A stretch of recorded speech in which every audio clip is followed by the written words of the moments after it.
បាទសួស្តីទាំងអស់គ្នាស្វាគមន៍សាជាថ្មីមកកាន់ CTV YouTube Channel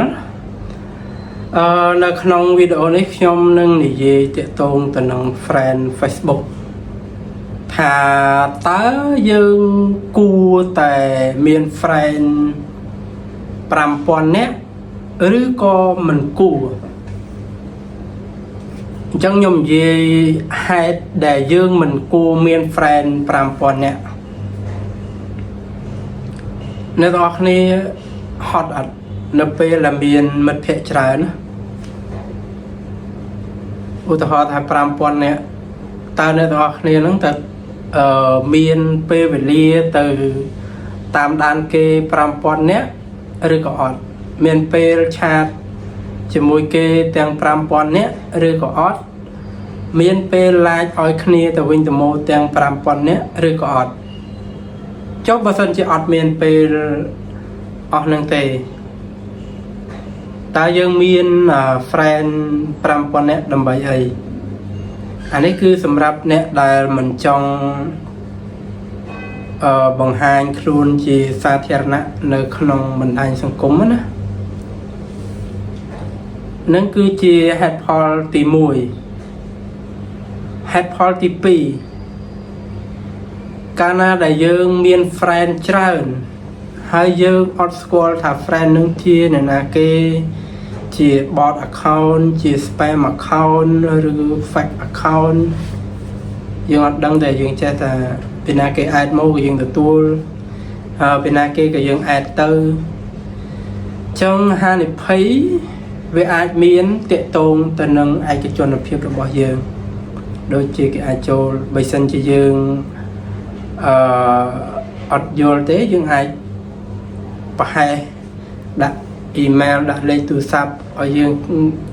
ឲ្យគេឃើញទៅហើយវាចែកដល់អីអា Facebook របស់យើងហ្នឹងវាប្រើ email ហើយនឹងលេខទូរស័ព្ទហ្នឹង email user អីចឹងទៅគេចូលមើលទៅឃើញហើយដាក់លេខទូរស័ព្ទយើងជាលេខសម្ងាត់ចូលទៅ hack ចូលបានងាយចឹងទៅអាហ្នឹងក៏យើងត្រូវតែយល់ដឹងដែរពីព្រោះឥឡូវហ្នឹងគឺមិនថាខាងក្រៅឬក៏បណ្ដាញសង្គមអនឡាញទេសិតសឹងតែជាកន្លែងដែលមានរបស់ល្អហើយនិងរបស់មិនល្អគឺមានស្របច្បាប់និងខុសច្បាប់ដូចគ្នាទាំងក្នុងបណ្ដាញសង្គមអនឡាញនិងសង្គមរស់នៅបច្ចុប្បន្នចឹងហើយកាលណាដែលយើងមាន friend ច្រើនវាក៏អាចមានហានិភ័យនឹងមួយដែរអាហ្នឹងគឺយើងត្រូវតែប្រយ័ត្នទី1អាហ្នឹងគឺសម្រាប់អ្នកដែលថាចង់មានភាពស្ងប់ស្ងាត់ណាទី1គឺយើងអត់បាច់ទៅរវល់នឹងមនុស្ស 5000 នាក់ថា like យើងឬក៏យើងទៅចុច like ឬក៏ react របស់គេទេគឺយើងកាលណាយើងមាន friend តិចគឺយើងអត់ខ្វល់ទេចំណុចទី1ចំណុចទី2គឺកាលណាយើងមាន friend តិចក៏យើងឱកាសដែលនឹងជួបពួកបោកប្រាស់តាមបណ្ដាញសង្គមហ្នឹងក៏វារឹតតែតិចសម្រាប់ទី3ហ្នឹងគឺសម្រាប់អ្នកដែលប្រើ block profile ឬក៏ block account ហ្នឹងណាពីព្រោះបើសិនជាយើងប្រើ account សាធារណៈវានឹងមានន័យថាគេនឹងចូលមកឃើញ personal data ឬក៏ប្រវត្តិឲ្យយើងដែលយើងដាក់ជាសាធារណៈហ្នឹងងាយអញ្ចឹងបើយើងប្រើបែប block profile គឺវាអត់គេអត់អាចចូលទៅឃើញបានទេលើកលែងតែមិត្តភ័ក្តិប៉ុន្មានអ្នកដែលយើងស្គាល់ប៉ុន្តែបើសិនជាយើងបិទមួយទៀតបិទត្រង់ថាហាមបង្ហាញបើសិនជាមិនមែនជា friend អាហ្នឹងវារត់តែ close វារត់តែមានន័យថាវារត់តែអត់ញ៉ៃញ៉ៃទៀតដែរកាលមុនគឺខ្ញុំដាក់ចឹងរហូតblock profile ហើយ friend ខ្ញុំមាន100 នាក់ជាងហើយខ្ញុំបិទបើសិនជាមិនមែន friend គឺគេអត់អាចផុសឲ្យ viral មកដល់ខ្ញុំទេរហូតដល់រឿងដែលអីគេហៀឆាយហៀអីហ្នឹង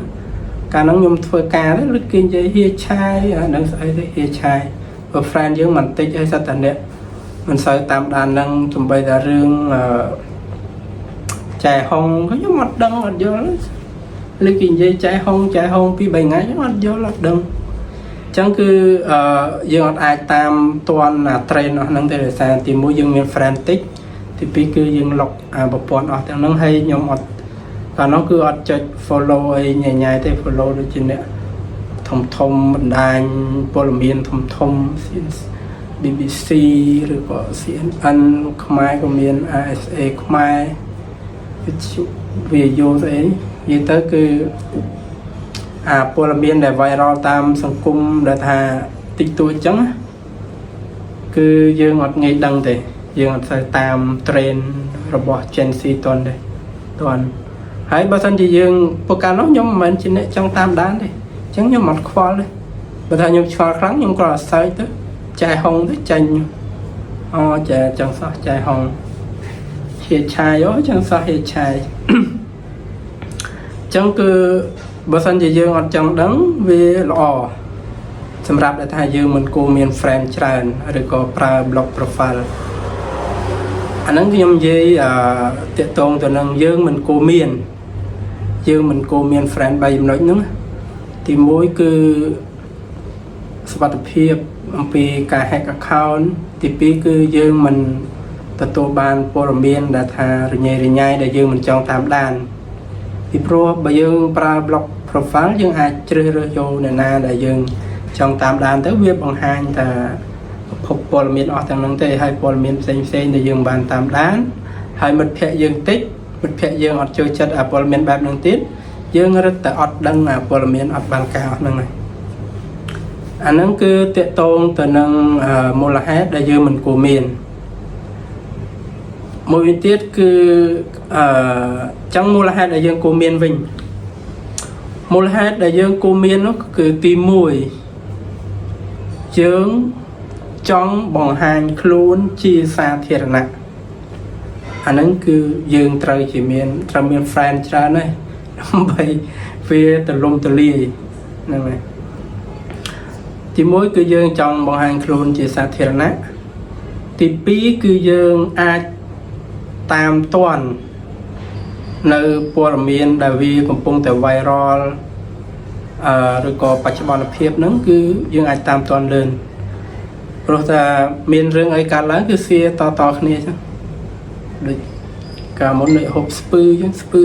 ពឺអូតាណាក៏ស្ពឺតែបើសិនជាយើងមានមិត្តភ័ក្តិតិចវាអាចនឹងអត់មានអញ្ចឹងបើថាយើងចង់ដឹងរឿងអស់ទាំងនោះគឺយើងត្រូវតែគោមានហើយចំណុចទី3ហ្នឹងគឺតកតងទៅនឹងអ្នកដែលចង់คล้ายខ្លួនជា content creator នៅក្នុង YouTube អាហ្នឹងក៏យើងគួរតែមានដែរពីព្រោះមុននឹងយើងคล้ายជា partnership របស់ YouTube របស់ Meta platform ហ្នឹងក៏គេតម្រូវឲ្យ account របស់យើងហ្នឹងមានអ្នកតាមដានមានអ្នក follow ច្រើនអញ្ចឹងបើសិនជាយើងមិនមែនជាបុគ្គលល្បីឬក៏មិនស្អាតមិនសង្ហាដូចខ្ញុំផ្ទាល់ជាក់ស្ដែងអញ្ចឹងមានពីណាគេមកចុច follow យើងមានពីណាគេមក like យើងមុនអញ្ចឹងតើយើងទៅព្យាយាមទៅបង្ហាញគេសិនដោយឥឡូវខ្ញុំចាប់ដើម add friend ដូចជា add 300នាក់ហើយទទួលមកវិញបានដូចជា100នាក់ចឹងអរគុណសម្រាប់អ្នកទាំងអស់គ្នាដែលទទួលខ្ញុំជា friend ហើយក៏អរគុណទៅដល់មិត្តភ័ក្តិទាំងអស់ដែល